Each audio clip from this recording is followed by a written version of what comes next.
Welcome to my YouTube channel OCC. OCC is Online Chemistry Class. My name is Sharath Panchagalle and today I am going to discuss about the heterocyclic chemistry.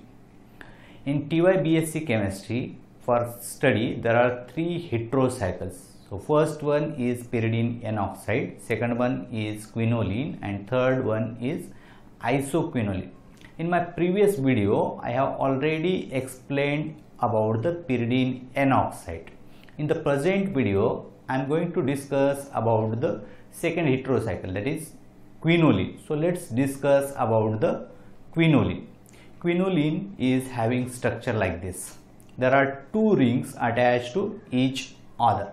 Out of these two rings, one ring resembles to benzene, whereas the other ring resembles to pyridine. So here pyridine and benzene are fused to each other like this. So they are fused to each other, and after fusing, that will give us the quinoline. So quinoline is also called as 1-azanaphthalene. Its IUPAC name is benzopyridine. Quinoline is colorless liquid. If we keep the colorless quinoline in open container and expose that to air, that will convert into brown liquid. That means quinoline undergoes aerial oxidation. So the boiling point of quinoline is 237 degrees Celsius. It is present in the coal tar and bone oil. The resonance energy of quinoline is 47.3 kilocalorie per mole. It is nearly equal to the resonance energy of the benzene. So for benzene, the resonance energy is 49.8 kilocalorie per mole. This indicates quinoline is highly aromatic in nature. Its aromaticity can be compared with the benzene. The pKa value of quinoline is 4.94. This indicates quinoline is weak base. When we compare the quinoline with the aliphatic base, for example trimethylamine, quinoline is weakly basic. So how that is weakly basic, we will discuss that one. So for comparison, we are having the two compounds. So first one is the quinoline and second one is the trimethylamine. Now we are going to discuss about the hybridization of nitrogen atom in these two molecules. So in case of quinoline, nitrogen is sp2 hybridized, and in case of trimethylamine, nitrogen is sp3 hybridized. On the basis of hybridization, when we calculate the percentage of s orbital, in case of quinoline, that is 33.33, whereas that in case of trimethylamine, it is 25. Now we know more the percentage of s orbital, the electron present in that orbital are tightly bonded to the nucleus. That means they are not easily available for the protonation. This indicates quinoline is weaker base as compared to aliphatic amines. There are certain biologically active compounds which have quinoline scaffold. So for example, the quinine. Quinine is alkaloid isolated from the cinchona tree. Quinine is a well-known anti-malarial drug. Then second one is the hydroxychloroquine. Hydroxychloroquine is also a well-known anti-malarial drug. Third one is the syncophane. Syncophane is a well-known painkiller. And fourth one is the chloroquine. Chloroquine is a well-known anti-malarial drug. Out of these four, hydroxychloroquine is presently used for the treatment of COVID-19. All these four biologically active compounds have quinoline scaffold in their molecular skeleton. So quinoline is a very important heterocycle. There is need for the study of quinoline. So let's discuss the synthesis for the quinoline. So Scrap developed the synthesis for quinoline. That's why that is nowadays known as the Scrap synthesis for the quinoline. That involves treatment of aniline with the glycerol and concentrated sulfuric acid. Initially, aniline reacts with the glycerol and concentrated sulfuric acid and gives 1,2-dihydroquinoline, which on oxidation either with iodine or nitrobenzene gives quinoline. So there are certain steps involved in the Scrap synthesis. So we'll see that one by one. So this is the glycerol. Glycerol, when react with the concentrated sulfuric acid, undergoes dehydration. So concentrated sulfuric acid is a well-known dehydrating agent that will remove two water molecules from the glycerol. So we'll see how these 2 water molecules are removed from the glycerol. So first water molecule is shown by the dotted red colored circle. This OH and H will combine and form the water molecule. So at the same time, this carbon-carbon single bond will convert into double bond. Similarly, second water molecule will be liberating like this. So that is also shown by the dotted red colored circle. This OH and H will combine and will liberate as the water. So similarly, here also this carbon-carbon single bond will convert into double bond and will get such type of compound. So here we are having the carbon-carbon double bond and hydroxy functionality. That's why this will be known as the enol. So this is the enol form of the acrolein. Acrolein is the name for this molecule. So this is the enol form. So this enol form tautomerizes and gives the keto form. So we'll get the keto form of the acrolein. So here we have the carbon oxygen double bond. So this is the keto form for the acrolein. So this keto form of acrolein can be written like this also: H C double bond O C H double bond CH2. So this is the keto form for the acrolein. So acrolein is also known as the acraldehyde. So acraldehyde and acrolein both are same. Now the aniline will react with the acrolein generated in the reaction vessel. So acrolein is generated in the reaction vessel by reaction between the glycerol and concentrated sulfuric acid. So aniline reacts with the acrolein and undergoes Michael addition reaction. So the Michael addition reaction is 1,4 addition reaction. So this electron rich nitrogen attacks on this beta carbon. So this is the carbonyl carbon, this will be the alpha carbon, this will be the beta carbon. So this nitrogen attacks on the beta carbon. So there will be formation of bond between nitrogen and carbon. So this double bond will shift between the alpha carbon and carbonyl carbon. Carbonyl carbon and oxygen double bond will convert into single bond, and hydrogen from this amino group will go to the oxygen and will get such type of 1,4 addition product. So here also we are having the carbon-carbon double bond, and that sp2 hybridized carbon is attached to OH. So this will be also known as the enol form. So this enol form tautomerizes to keto form. So here we are having the carbonyl functionality. So we can write this molecule in zigzag fashion. So this is nothing but the zigzag structure for the keto compound. So name for this one will be the 3-N-phenylaminopropanol. So 3-N-phenylaminopropanol is the one of the intermediate of scrap synthesis. So this 3 N-phenylaminopropanol reacts with the proton and undergoes cyclization. So this is the protonated derivative of the propanol. So that will undergo electrophilic substitution reaction. So this carbonyl carbon will act as the electrophile, and this electron rich benzene ring attacks on the electrophilic carbon.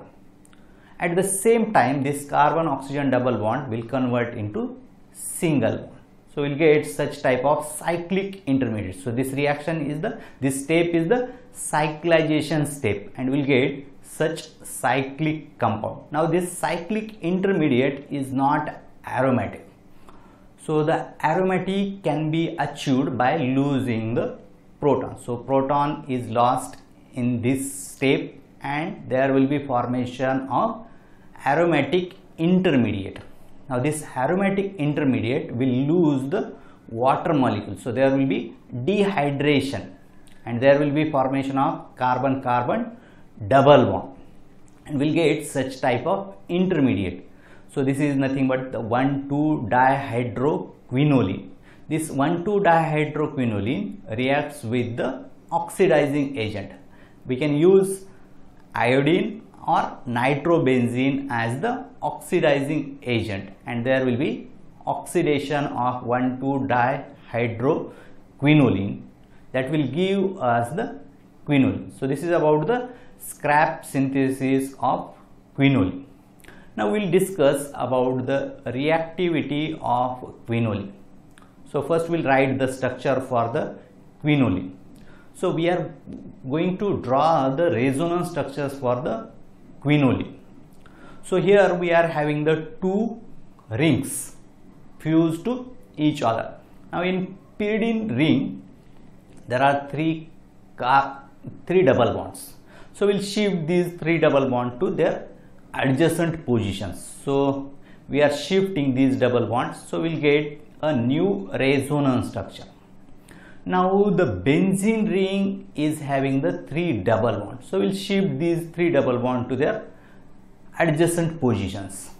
So each double bond is shifting to their adjacent positions, so we'll get such type of resonance structure.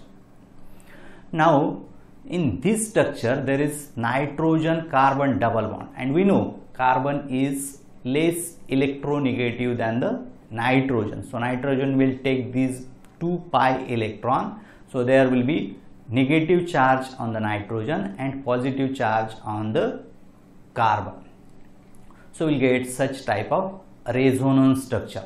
Now this positive charge will shift from this position to, so this is position number 2, that will shift to position number 4 like this. So these 2 pi electron will shift here, and this positive charge will shift to the position 4. So we'll get new resonance structure. Now this positive charge of position 4 will shift to the position 5 like this, and we'll get a new resonance structure. Now this positive charge from position 5 goes to position 7 by shifting these 2 pi electron. So we'll get another resonance structure. Again this positive charge will shift to other position, and we'll get the final resonance structure. So we'll get such type of resonance structure. In these 5 resonance structures there is polarization. There is negative charge on the nitrogen and positive charge on the carbon. So this indicates quinoline is polar molecule. So polarity is measured in terms of dipole moment. So dipole moment of quinoline is 2.1 dBi. So from the extensive study it has been found that the heterocyclic ring of the quinoline is electron deficient ring, whereas the carbocyclic ring, that is nothing but the benzene ring of the quinoline, is electron rich ring. This indicates the electron deficient ring will be able to give nucleophilic substitution reaction. So this ring, heterocyclic ring, is favorable for the nucleophilic substitution, whereas the electron rich carbocyclic benzene ring will be favorable for the electrophilic substitution reaction. So one of the ring of the quinoline is favorable for nucleophilic substitution reaction and the other ring is favorable for the electrophilic substitution reaction. So this is the numbering in case of quinoline. So there are 8 positions in the quinoline. It has been found that position 2 adjacent to the nitrogen and position 4 opposite to the nitrogen are electron deficient position. So position 2 and position 4 are electron deficient position. Electron density will be less at these 2 positions. So these 2 positions will be favorable for the nucleophilic substitution reaction. Nucleophile will easily attract towards the positively charged position 2 or position 4. So position 2 and position 4 are favorable positions for the nucleophilic substitution reaction. Similarly, just now we have discussed the carbocyclic ring is electron rich ring.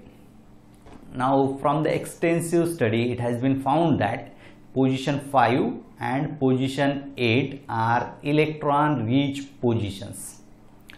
As these 2 positions, 5 position and 8 position are electron rich position, that positions are favorable for the electrophilic substitution reaction. So position 5 and 8 are favorable positions for the electrophilic substitution reaction. So here we have studied that position 2 and position 4 are favorable for the nucleophilic substitution reaction. Position 5 and position 8 are favorable for the electrophilic substitution reactions. So we will discuss few reactions of the quinoline. So first one is the halogenation reaction. So our starting material is quinoline. Quinoline treated with the bromine in presence of concentrated sulfuric acid at 75 degrees Celsius undergoes aromatic electrophilic bromination reaction and will give mixture of 5-bromoquinoline and 8-bromoquinoline. So this is about the halogenation of the quinoline. Next reaction is the nitration reaction. Quinoline, when treated with the nitrating mixture, that is nothing but the mixture of concentrated nitric acid and concentrated sulfuric acid at 0 degrees Celsius, undergoes aromatic electrophilic nitration reaction, and that will give the mixture of 5-nitroquinoline and 8-nitroquinoline. So both the products are formed in 1:1 ratio. That means 5-nitroquinoline will be 50% and 8-nitroquinoline will be 50%. Then next is the reaction with the sodamide. So the first 2 reactions are the aromatic electrophilic substitution reaction. Third reaction is reaction with the sodamide. This is the aromatic nucleophilic substitution reaction. So here we are going to discuss the aromatic nucleophilic substitution reaction of the quinoline. Now quinoline will be treated with the sodamide at 2 different temperatures. One will be -40 degrees Celsius and another will be the -66 degrees Celsius. So quinoline when treated with the sodamide NaNH2 in liquid ammonia followed by treatment with the potassium permanganate solution, there will be aromatic nucleophilic substitution. So nucleophilic substitution will happen either at position 2 or position 4. At lower temperature we are getting the 2-aminoquinoline as the product, and when we raise the temperature to -40 we are getting the 4-aminoquinoline as the product. This indicates 2-aminoquinoline is kinetically controlled product, whereas 4-aminoquinoline is thermodynamically controlled product. The product formed at higher temperature will be the thermodynamically controlled product, whereas the product formed at lower temperature will be kinetically controlled product. This is the example of Cauchy-Babin reaction. Next is reaction with the N-butyl lithium. So quinoline, when treated with the N-butyl lithium in benzene as the solvent. Now we know there is polarization in N-butyl lithium. Lithium is metal, that will be electropositive as compared to carbon. So that will be having the partial positive charge. The butyl group will be having the partial negative charge. Such same type of polarization is observed along the carbon nitrogen double bond. Carbon is electropositive as compared to nitrogen. So the negatively charged butyl group will go to the positively charged carbon. Negatively charged nitrogen will go to the positively charged lithium. So we'll get 1,2 addition product. So we'll get such type of 1,2 addition product. So here nitrogen is bonded to the lithium, and this carbon, position number 2 carbon, will be bonded to the butyl group. So we'll get such type of 1,2 addition product. Now this 1,2 addition product, when treated with the water, undergoes hydrolysis and gives this compound. So we know this skeleton is nothing but the 1,2-dihydroquinoline. So this compound is the substituted 1,2-dihydroquinoline. So name for this one will be the 2N-butyl 1,2-dihydroquinoline. Now this, when treated with certain oxidizing agent, there will be oxidation of 1,2-dihydroquinoline to quinoline derivative, and we'll get 2-butyl-quinoline as the final product. Next one is the oxidation. So quinoline, when treated with the aqueous alkaline KMnO4 solution, there will be destruction of the carbocyclic ring. There will be destruction of the benzene ring of the quinoline, and that will form such type of compound. So there will be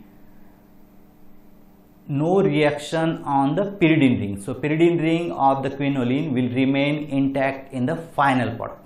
So we know the numbering in case of pyridine ring. So nitrogen will be given number 1, then adjacent carbon will be 2, and next will be 3. At 2 and 3 position we are having the carboxyl functionality. So there are 2 carboxyl functionalities. So this will be the pyridine dicarboxylic acid. So position of the carboxyl groups is 2 and 3. So we'll get pyridine 2,3 dicarboxylic acid as the product. This is also known as the quinolinic acid. So this quinolinic acid, when heated, undergoes decarboxylation. So decarboxylation will happen only at position 2 and not at position 3. So we'll get such type of product, monocarboxylic acid. So this dicarboxylic acid will convert into monocarboxylic acid. So this is nothing but the pyridine 3-carboxylic acid, that is also known as the nicotinic acid. So quinoline, when treated with the aqueous hydrogen peroxide, so this aqueous hydrogen peroxide will provide one oxygen, and that will go to the nitrogen of the quinoline, and we'll get such type of quinoline N oxide as the product. Side product in this reaction will be the water. Instead of aqueous hydrogen peroxide, one can use peroxy acid as the oxidant. So when quinoline treated with the peroxy acid, that is nothing but the RCO3H, undergoes oxidation, N oxidation, and will give the quinoline N oxide. Here side product will be the carboxylic acid. One of the oxygen from the peroxy acid will be given to the nitrogen, remaining will be the RCO2H, that is nothing but the carboxylic acid. For example, quinoline, when treated with the peracetic acid CH3 CO3H per acetic acid, undergoes oxidation and gives the quinoline N oxide. Here side product will be the acetic acid. So this is about the oxidation with hydrogen peroxide or peroxy acid. Quinoline again can be treated with the ozone at lower temperature. So when quinoline treated with the ozone at lower temperature, there will be breaking of these two carbon-carbon double bonds. So this side will come out as aldehyde and this side will be also come out as aldehyde. So we'll get such type of aldehyde. This is nothing but the pyridine 2,3-dicarbaldehyde, and this part will be the 2-carbon dialdehyde. So this is nothing but the 1,2-ethane diol, that will be also known as the glyoxal or oxalaldehyde. This mixture of dialdehydes, when treated with the aqueous hydrogen peroxide, these dialdehydes will convert into corresponding dicarboxylic acid. So this will convert into pyridine dicarboxylic acid. This glyoxal or 1,2-ethane diol will convert into oxalic acid. So final product will be the pyridine 2,3-dicarboxylic acid and oxalic acid. Okay, next reaction is the reduction reaction. So quinoline, when treated with the hydrogen gas in presence of platinum catalyst using methanol as solvent, undergoes reduction of this heterocyclic ring. The carbocyclic benzene ring will remain intact. There will be only reduction of the heterocyclic ring and will get such compound. So here we have added hydrogen at position 1, 2, 3 and 4. So this will be the tetrahydroderivative of quinoline. So name for this one will be 1, 2, 3, 4 tetrahydroquinoline. Now instead of methanol, if we take the acidic solvent, for example HCl. So when quinoline treated with the hydrogen in presence of platinum using 12 normal HCl as the solvent, now the reaction is different. In this case, the pyridine ring will remain intact and there will be reduction of the carbocyclic benzene ring. So we'll get such type of reduction of the benzene ring and pyridine ring as it is. So this is nothing but we have added hydrogen at position 5, 6, 7 and 8. So this is tetrahydroderivative of the quinoline. So this is nothing but 5, 6, 7, 8 tetrahydroquinoline. Now instead of platinum catalyst, if we use Raney nickel as the catalyst, there is complete reduction of carbocyclic benzene ring as well as the heterocyclic pyridine ring. So when quinoline treated with the hydrogen gas in presence of Raney nickel at 210 degrees Celsius, undergoes complete reduction of the quinoline to give such type of saturated compound. This is nothing but the decahydroquinoline. So here we have reduced 5 double bonds. That means we have added 10 hydrogens. So that's why the name will be decahydroquinoline. This is also known as the perhydroquinoline. So using Raney nickel, there will be complete reduction of both the rings present in the quinoline. Next is reduction with the lithium aluminum hydride. So quinoline, when treated with the lithium aluminum hydride in dry THR, there will be reduction of this polar carbon nitrogen double bond only. Other part will remain intact. So this carbon nitrogen double bond will be reducing using the lithium aluminum hydride. So we'll get such type of 1,2-dihydroquinoline. Now this 1,2-dihydroquinoline is unstable. That will undergo the disproportionation reaction. Disproportionation means half of the molecule will undergo oxidation reaction and half of the molecule will undergo the reduction reaction. For example, if we take the 100 molecules of the quinoline and if we treat that with the lithium aluminum hydride, theoretically we will get the 100 molecules of 1,2-dihydroquinoline. Out of 100 molecules of 1,2-dihydroquinoline, 50 molecules will undergo the oxidation and 50 molecules will undergo the reduction. That means we are getting two products here. One will be the oxidation product of this dihydroquinoline and another will be the oxidation product of dihydroquinoline. So this is nothing but 1, 2, 3, 4 tetrahydroquinoline. This is the reduction product and we'll get another product, that is the quinoline. This is the oxidation product. So in this way, lithium aluminum hydride reduction of the quinoline will generate the two products. One is the 1, 2, 3, 4 tetrahydroquinoline and other is the quinoline itself. That means only 50% amount of tetrahydroquinoline is formed in the reaction. Thank you for your patience listening. Thank you.